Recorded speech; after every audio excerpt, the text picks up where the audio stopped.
अभी क्या है कि भक्ति कर रहे हैं, जब तक मन में हमारे जीवन में कुछ दुख आने वाला है तब तक हमारी निष्ठा नहीं बनेगी। जब सारे दोष हट जाएंगे और कथा श्रवण चलता रहेगा तो निष्ठा बन जाएगी। भगवती उत्तम श्लोके भक्तिर्भवती नैष्ठिकी, निष्ठा आएगी, एक निष्ठा आएगी। निष्ठा मतलब किसको कहते हैं? जहां जाकर मन स्थिर हो जाए उसी को निष्ठा कहते हैं। मन जहां स्थिर हो गया, हाँ, कहते हैं यस्मा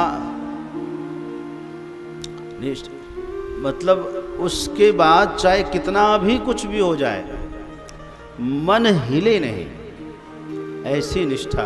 मन स्थिर हो गया, भाई कुछ भी हो जाए, अब दूसरा नहीं, अब कुछ नहीं, नुकसान हो चाहे अच्छा हो, लेकिन मान लिया तो मान लिया, मन स्थिर हो गया, है ना।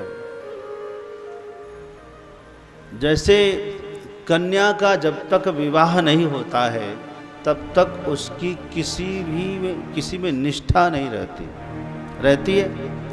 आज भीड़ में गई, देखा ये लड़का बहुत अच्छा है, ये बहुत अच्छा है, कल किसी और जगह गए, वहाँ देखा ये बड़ा अच्छा लग रहा है, फिर कहीं और शादी में गए, ये लड़का बड़ा अच्छा है। उसकी निष्ठा कहीं टिकती ही नहीं है। लेकिन वही कन्या जब उसका विवाह किसी एक साथ हो जाता है तब कन्या की निष्ठा हो जाती, मन ठहर जाता है। अब उसके बाद चाहे उससे लाख सुंदर मिल जाए, धनवान मिल जाए, गुणवान मिल जाए, तो भी कहती नहीं, हमारे तो निष्ठा हो गई। उसी तरह से भक्तों की निष्ठा भगवान में होनी चाहिए। सद्गुरु कृपा से ही वो निष्ठा होती है। जब तक सद्गुरु कृपा नहीं, गुरु कृपा नहीं, संत कृपा नहीं होती, तब तक निष्ठा नहीं बनती, भक्ति नैष्ठिकी नहीं होती।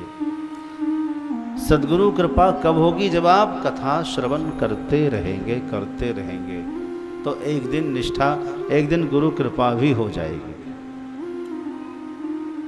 एक आदमी रोज कथा में आता था, हर दिन आता था, बहुत दिन से आ रहा था। तो एक संत थे, उसने एक सेठ जी से कहा कि सेठ जी, हम देख रहे कि आप कम से कम 2500 वर्ष से कथा सुनने आ रहे हो, सत्संग सुनने। जी गुरु जी, तो आपका कल्याण होना चाहिए। बोले हाँ गुरु जी, होना चाहिए।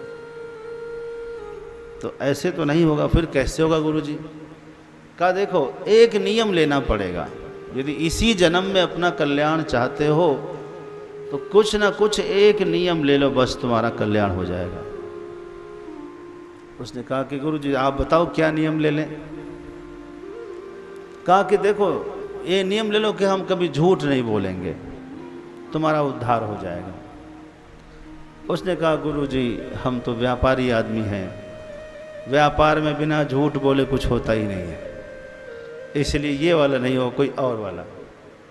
कहा कि ठीक है, ऐसा नियम ले लो कि हम किसी की निंदा नहीं करेंगे, ये तो हो सकता है ना। एक मिनट चुप रहा, फिर कहा गुरु जी रात्रि में खाना खाने के बाद सब परिवार बैठते हैं और फिर एक दूसरे की निंदा ही करते हैं। जब तक निंदा ना कर ले तब तक ठीक से हंस नहीं पा रहे हैं, और हंस नहीं पाते तो फिर नींद नहीं आती, इसलिए यह भी नहीं होगा, कुछ और बताओ। तो स्वामी जी ने कहा ऐसा है, तुम ही बताओ, क्या तुम निभा सकते हो ऐसा कोई नियम लो। उसने कहा कि सोचा, फिर कहा गुरु जी जहाँ हमारी गद्दी है ना, दुकान है, बड़ी सी स्टोर है, उसके ठीक सामने में एक प्रजापति की दुकान है, कुम्हार की, वो घड़ा बेचता है, उसकी दुकान है, मिट्टी के बर्तन बना के। तो उसको हमें देखना ही पड़ता है, सामने बैठता है, तो मैं उसका मुंह देखने का नियम लेता हूँ। वाह! उसने कहा कि याद रखो, नियम तो नियम है, जब तक उसका मुंह नहीं देखोगे तब तक कुछ खाना नहीं। बस नियम कोई भी हो आपको निभा देगा। आप यदि नियम को निभा दिए तो नियम आपको निभा देगा। उसने नियम ले लिया कि भाई अब वो क्या करे, सवेरे उठे सीधे अपने दुकान पर, और दुकान खोलने से पहले उसका मुंह देख लिया, हाँ देख लिया, अपना अपना निश्चिंत हो जाए। अब उसने सब पूजा पाठ छोड़ ही दिया। गुरुजी ने कह दिया कि बस एक ही नियम से निभा जाना है तो हमारा काम हो गया। दिन भर अपने दुकान में बैठता था। काफी दिन उसका नियम चला।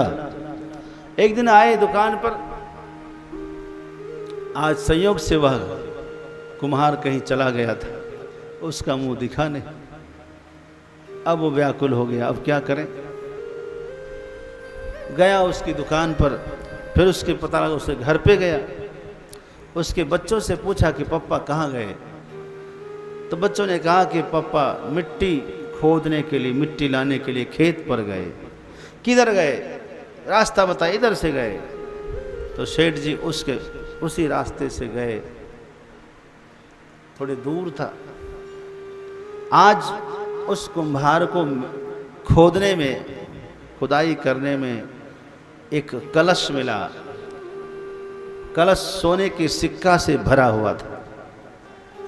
खोल के वो देख रहा था, एकदम वाह वाह वाह, आज तो माला माल हो गए, क्या कहना है। एकदम गदगद हो रहा था बैठ के। उसी समय सेठ ने देखा और कहा कि देख लिया।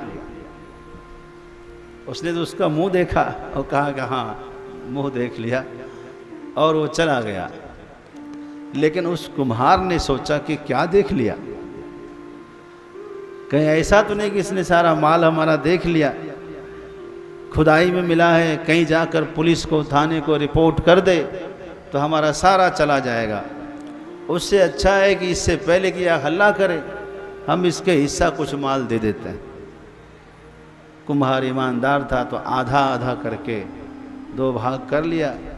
आधा अपने घर में रखा और आधा जाकर सेठ जी के भीतर घर में रख दिया।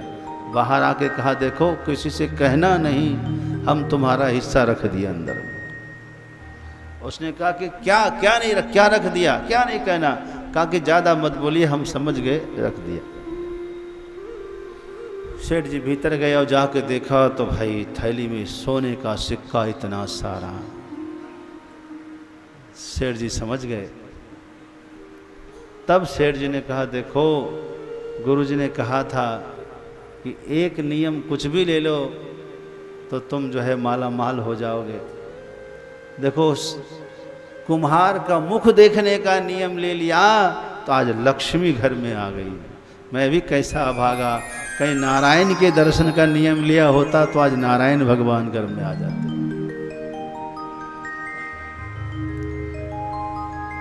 नियम, कुछ भी नियम लेना जरूरी होता है अपने कल्याण के लिए।